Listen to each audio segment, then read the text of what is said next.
చిత్రోదయకు స్వాగతం మిత్రులారా. ఈరోజు వాయిదాలోనండి చాలామందిని తొలిచేసే ప్రశ్న, కష్టాలన్నీ మంచి వాళ్ళకి ఎందుకండి, చెడ్డవాళ్ళు ఎందుకు నవ్వుతూ ఎంజాయ్ చేస్తున్నారు అని అనిపిస్తుందండి. ఓకే, ఇది చాలామంది నన్ను కూడా అడుగుతూ ఉంటారు. నాకు పెట్టి ఈమెయిల్స్లో కానీ, సార్ నేను అంత పెద్ద తప్పు చేయలేదండి, ఇంత పెద్ద పనిష్మెంట్ ఏంటండి, ఈ ప్రాసెస్ ఏంటండి, భరించలేకపోతున్నాం అని చెప్పి అడుగుతూ ఉంటారు. పూర్వాశ్రమంలో నాకు కూడా ఇదే క్వశ్చన్ చాలాసార్లు వచ్చింది. నాకు తెలియకుండా నేను ఏదైనా పెద్ద మిస్టేక్ చేస్తేనే ఏంటి అని చెప్పి, మరీ ముఖ్యంగా కోర్టు చుట్టూ తిరిగి అలసిపోయి ఏ ఫలితం లేకపోయేసరికి ఇలాంటి ఆలోచనలు వస్తూ ఉంటాయండి. అయితే దీనికి సరైన సమాధానం పెద్ద వాళ్ళే చెప్పడానికి కొంచెం తడబడతారు. మనం మాత్రం ఏం చెప్పగలం చెప్పండి. కాకపోతే దీని గురించి కొంచెం మాట్లాడే ప్రయత్నం చేద్దాం. ఒక ఉదాహరణ ఇచ్చి చూద్దాం, అర్థమైన వాళ్ళకి అర్థమవుతుంది. ఇప్పుడు భర్త మీద ఫాల్స్ కేసులు ఫైల్ చేసి అతని కుటుంబం కోర్టు చుట్టూ తిరుగుతూ ఉంటే ఆవిడ మాత్రం ఉద్యోగం చేసుకుంటూ హ్యాపీగా ఫ్రెండ్స్తో ట్రిప్స్కి వెళ్తూ ఎంజాయ్ చేస్తుంది. అలాగే తప్పు తనదే అయినా సరే భార్యను పుట్టిన దగ్గర వదిలేసి తిరిగి కాపురానికి తీసుకుని వెళ్లకుండా ఆవిడ అక్కడ అందరికీ సమాధానం చెప్పలేక, ఎప్పుడు వెళ్తావే అత్తారింటికి వెళ్తుంటే సమాధానం చెప్పలేక ఇబ్బంది పడుతూ ఉంటే ఈయన మాత్రం ఫ్రెండ్స్తో ఎంజాయ్ చేస్తూ ఉంటాడు. ఇవి కదా, అంటే ఇవన్నీ కామన్గా ఈమెయిల్స్లో నాకు బాగా వాళ్ళు చెప్పే సమస్యల్లో ఇవి రైట్ కామన్ పాయింట్. ఇది ఎక్కువగా చెప్పేది. నేను తప్పు చేయకుండా నేను ఎందుకు కష్టపడుతున్నాను, అవతల వాళ్ళు తప్పు చేసినా కూడా వాళ్ళు ఎందుకు ఎదుగుతున్నారు, పైగా హ్యాపీగా ఉన్నారు? ఉత్తమ ప్రశ్న. ఇప్పుడు మనకు జీవితంలో ఎదురయ్యే పరిస్థితులు అన్నీ కూడా అండి కర్మ రాసిన స్క్రీన్ ప్లే. ఒప్పుకుంటారా?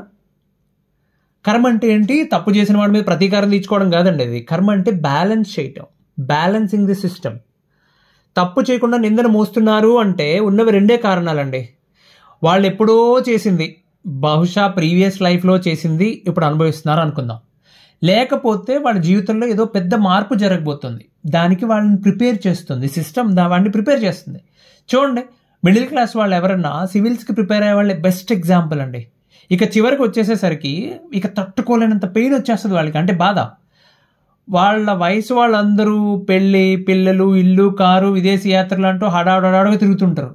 వీళ్ళేమో ఇంకా నెల హాస్టల్ ఫీజు అని తల్లిదండ్రుల మీద ఆధారపడుతూ ఉంటారు. కానీ ఒక్కసారి విజయం సాధించారంటే ఇక చూడండి, ఆ తర్వాత వాడు మా ఫ్రెండే, అమ్మాయి మా ఫ్రెండే, మా చుట్టాలని చెప్పుకుని తిరుగుతుంటారు అందరూ.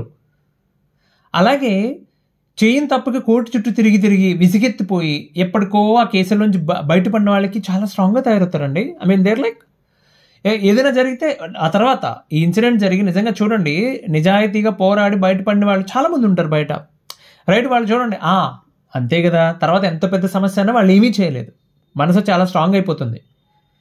అలాగే ఒక చెడ్డవాడు లేదా తప్పు చేసి కూడా తప్పించుకుంటున్నవాడు హ్యాపీగా ఉంటున్నారు, కనబడుతున్నారు అంటే ఒకటే కారణం అండి. వాళ్ళకి కర్మ ఏదో టెస్ట్ పెడుతుంది, దాన్ని వాళ్ళు గమనించట్లేదు, ఇష్టం వచ్చినట్టు ప్రవర్తిస్తున్నారు. మీకు చాలా ఉదాహరణలు కనబడతాయండి బయట. పతాక స్థాయిలో ఉంటారు, చాలా పొగరుగా ప్రవర్తిస్తూ ఉంటారు, విపరీత ధోరణులు ప్రదర్శిస్తూ ఉంటారు. చూస్తూ ఉండగానే డొల్లు పుచ్చగా దొల్లినట్టు మెట్లన్నీ జారుకుంటూ పడిపోతారు. అవతల పక్క ఇప్పుడు పాపాత్ముడు హ్యాపీగా ఉన్నాడు, ఆ స్టేట్మెంట్లోనే పెద్ద లోపం ఉందండి. హ్యాపీగా ఉంటుందేంటి? ఒకరికి పరమాన్నం తింటే హ్యాపీ, ఇంకొకరికి సినిమా చూస్తే హ్యాపీ, ఇంకొకరికి ఎవరికో తిరుమలలో దర్శనం అయితే హ్యాపీ, వేరే వాడికి పక్క నాశనం అయిపోతే హ్యాపీ. మనిషి నుండి మనిషికి హ్యాపీగా ఉండడం అంటే డెఫినేషనే మారిపోతుంది. అలాంటిది నువ్వు అవతల పక్క కూడా హ్యాపీగా ఉన్నాడు అని ఎలా చెప్తావు? ఒకవేళ మీ మనసుకి అనిపించిందండి, ఇదేంటిది, అసలు నేను అంత పెద్ద తప్పేం చేశాను, ఎందుకు ఇంత శిక్ష అనుభవిస్తున్నానని చెప్పి, మరి ఏం చేయాలంటే దానికి ఒక చిన్న కథ చెప్తాను. మీకు కొంతమందికి ఆల్రెడీ తెలిసి ఉండొచ్చు, అయినా మాట్లాడుకుందాం. పూర్వం రోజుల్లో గురుకులాల్లో ఉండి వేదాభ్యాసం చేసేవాడు. ఆ రోజుల్లోనండి తపోవనం దగ్గర ఒక ఆశ్రమంలో సోమదత్తుడు అనే గురువుగారు ఉన్నారు. ఆయన దగ్గర విద్యాధరుడు అనే శిష్యుడు ఉండేవాడు, వేదం అభ్యసిస్తున్నాడు. ఇప్పుడు చాలామంది ఈ రోజుల్లో నేను వేదాలన్నీ చదివేశానండి, 4 వేదాలు అవపోషణ పట్టానని చెప్పి చెప్తూ ఉంటారు టీవీలో కనబడి కొంతమంది డెప్పంగాళ్ళు. వీళ్ళకి అర్థం కాని పాయింట్ ఏంటంటే, ఒక వేదం చదవడం అంటే ABCDFGHIJKL ఇది కాదు కదండి, ఇది కాదు కదా, జంతుకులు వెన్నపోస్తూ చేస్తారు, ఇది కాదు కదా. ఒక వేదాన్ని అభ్యసించడానికి 12 సంవత్సరాలు టైం పడుతుంది. సో 4 వేదాలు టెక్నికల్లీ కంప్లీట్గా చదివి దాని జ్ఞానాన్ని అర్థం చేసుకోవడానికి 48 ఏళ్ళు టైం పడుతుందండి. అక్కడ చదువుకుంటున్నాడు ఆయన. ఆ గురువు గారికి సంధ్యావళి అనే భార్య ఉంది, పరమ గయ్యాళి గంప ఆవిడ. ఆ విద్యాధరుడు అక్కడ విద్యాభ్యాసానికి వెళ్ళినప్పుడు అండి మొదటి రోజు నుంచి గమనిస్తున్నాడు, ఆ గురువుగారు చాలా తెలివైన ఆయన, సకల విద్యలు తెలుసు ఆ గురువుగారికి. ఆ గురుపత్ని ఏమో ఆయన అసలు పూచిక పుల్ల తీసి పాడేసేది. ఒక్క మాట కూడా ఆయన చెప్పింది వినదు. ఆవిడ మాటే చెల్లాలి. పైగా అందరూ ఉన్నారని కూడా చూడదు. ఆయన్ని అవమానిస్తూ ఉంటుంది మాట మాటకి. విస్తరేసి భోజనం పెట్టి గురువుగారు భోజనం చేస్తున్నంతసేపు ఆవిడ ఏదో ఒక సొనుగుడు. ఆవిడ నోరు ఊరుకోదు, ఏదో ఒకటి అంటూనే ఉంటుంది. అన్నిటికీ ఆ గురువుగారు ఒక నవ్వే సమాధానం ఇచ్చారండి. మహా అయితే పోన్లేవే, నీకు ఎలా ఇష్టమైతే అలాగే అనేవాడు. అతనికి అర్థమయ్యేది కాదు, ఇదేంటిది ఇంత గొప్ప ఆయన ఈవిడ ఎందుకు మార్చలేకపోతున్నారని చెప్పి. ఆ కుర్రాడు బాగా తెలివైన వాడు కావడం వల్ల గురువుకి బాగా దగ్గరయ్యాడు.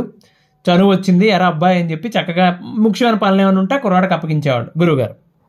ఒకరోజు మధ్యాహ్నం నుంచి పొద్దున్న చదువుకునేవాళ్ళండి. మధ్యాహ్నం నుంచి ఏమో అడవిలోకి వెళ్ళి ఆ పుల్లలు, ఆయన చెప్పిన గురువుగారు చెప్పిన కొన్ని రకాలైన మూలికలకు సంబంధించిన ఆకులు అన్నీ తీసుకురావడం ఇవన్నీ చేసేవాళ్ళు.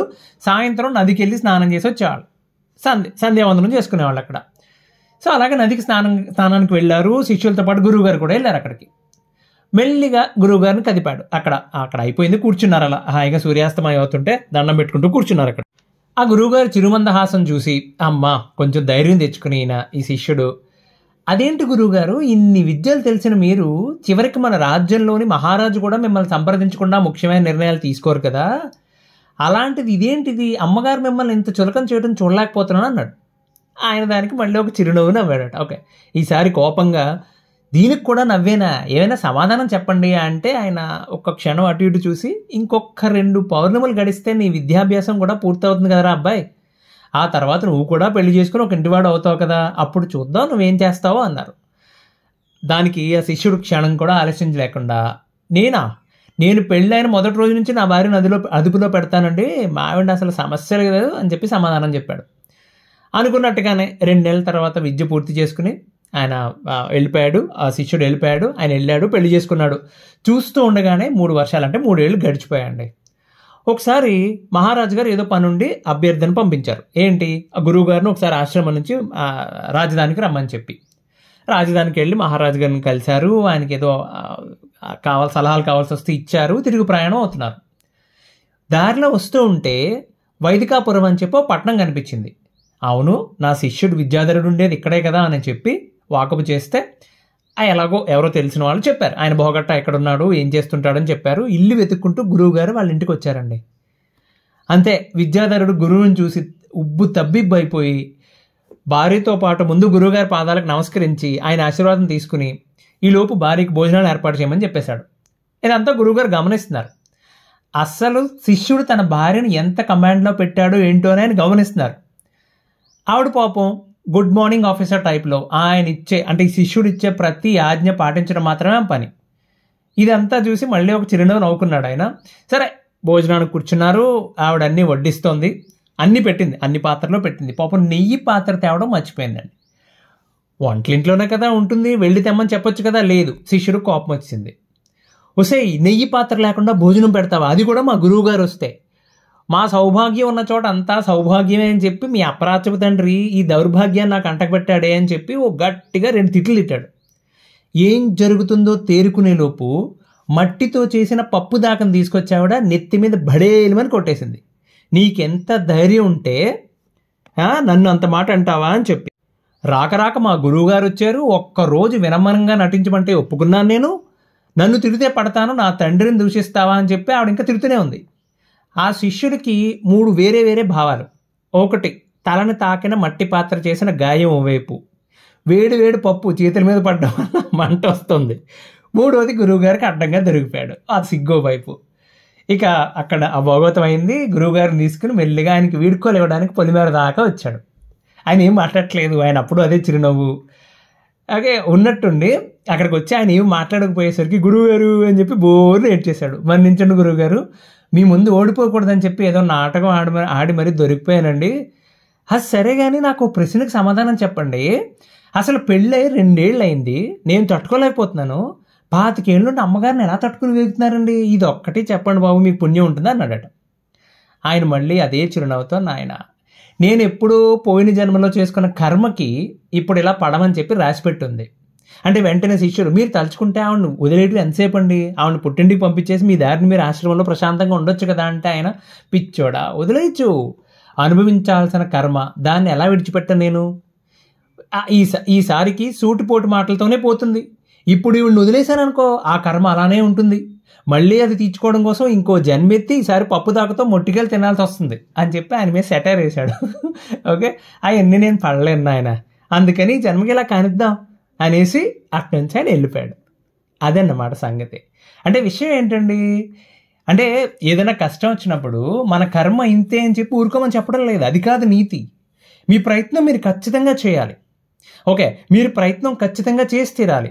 కానీ ఎప్పుడైతే మీరు ప్రయత్నం కరెక్ట్గా చేసి కూడా ఓడిపోయారో మీ మనసుకి నాకే ఎందుకు ఇంత కష్టం అని అనిపించిందో అప్పుడు కర్మ సిద్ధాంతం గురించి ఆలోచించండి. ఇప్పుడు రీసెంట్గా జరిగిన సంఘటనలు తీసుకోండి మాస్టరు. ఏంటి అసలు అది? మంచి రోజు అని చెప్పి వెంకటేశ్వర స్వామి దేవాలయానికి వెళ్ళారు. అంతమందా? ఏంటి అంతమందా? 2000 కంటే ఎప్పుడు ఎక్కువ రాని దేవాలయానికి 15,000 మందా? ఇప్పుడు పెద్ద పెద్ద దేవాలయాలకు వెళ్ళారంటే వాళ్ళ దగ్గర ఏర్పాట్లు ఉంటాయి, వాళ్ళు పోలీసులకు ఇన్ఫర్మేషన్ ఇచ్చినా ఇవ్వకపోయినా ఒక ప్రాసెస్ ఉంటుంది, పద్ధతి ఉంటుంది అక్కడ. ఆ మధ్యన ఏదో సినిమా రిలీజ్ అయింది, పుష్ప అనుకుంటా కదా, ఆ సినిమా రిలీజ్కి పొద్దున్నే అర్ధరాత్రి వెళ్ళారు. మన బెంగళూరులో క్రికెట్ స్టేడియం దగ్గర వెళ్ళారు. ఇవన్నీ ఏంటండి? ఇవి సివిక్ సెన్స్ లేకపోవడం వల్ల. ఇంకో రకంగా చెప్పాలంటే కర్మ. పబ్లిక్లో ఎలా బిహేవ్ చేయాలి, ఎక్కడికి వెళ్ళాలి, ఎవరితో వెళ్ళాలి, ఎప్పుడు వెళ్ళకూడదు, ఇదేమీ తెలియకుండా ఎక్కడో ఏదో జరిగితే దానికి పలానా వాళ్ళు బాధ్యులు ఎందుకు అవుతారండి? మనకు జరిగిన ప్రతి దానికి మనమే బాధ్యులం. అవతల వాళ్ళు ఏదైనా తప్పు చేస్తే వాళ్ళు అనుభవిస్తారు, అది వేరే విషయం. కానీ నష్టం జరిగేది మనకే కదా. ఇప్పుడు చెప్పండి, పాపాత్ములు సంతోషంగా ఉన్నారు, నిజాయితీ పరులు బాధలు పడుతున్నారు అంటారు. ఏమండి, అది ఎంతవరకు నిజం మీరు ఆలోచించండి. పైకి కనబడేదంతా నిజం కాదు కదా. సో వాడు సంతోషంగా ఉన్నాడంటే లోపల ఏం బాధపడుతున్నాడో మనకు తెలియదు. సో జరిగిన ప్రతిదీ కర్మ అనుకుని వదిలేస్తే అది ఇంకా చాలా పెద్ద తప్పండి. యూ నీడ్ టు దాన్ని ఫిక్స్ చేయడానికి ట్రై చేయాలి. మనం ఖచ్చితంగా ఫిక్స్ చేయడానికి ట్రై చేయాలి. ఓకే, మన ప్రయత్నం మన సర్వశక్తులు ఒడ్డి మన వల్ల కాకపోతే ఓడిపోయిన తర్వాత మళ్ళీ ట్రై చేయాలి కదా, రెండోసారి ట్రై చేయాలి కదా. ఈ ట్రై చేసే ప్రాసెస్లో చాలామంది డిప్రెషన్లోకి వెళ్తారు. కొంతమంది చేసిన పని గాలికి వదిలే సర్లే మన వాళ్ళు కాదని వదిలేస్తారు. అలా వదలకుండా ఉండటం కోసం ఫెయిల్యూర్ ఒకసారి రాసి పెట్టుంది, అయిపోయింది, మళ్ళీ ప్రయత్నిద్దాం. అది మంచిదైతే, న్యాయబద్ధమైనదైతే, ధర్మబద్ధమైనదైతే నువ్వు చేసే పని. ఓకే, ఇక్కడ పుణ్యాత్ములు పాపాత్ములు అంటే సపరేట్గా ఎవరు ఉండరు మాస్టరు, అన్ని పరిస్థితులే అవే నిర్ణయిస్తాయి అన్నీ. ఓకే, ఇంకో విషయంతో మళ్ళీ కలుద్దాం. అంతవరకు సెలవు, ధన్యవాదాలు.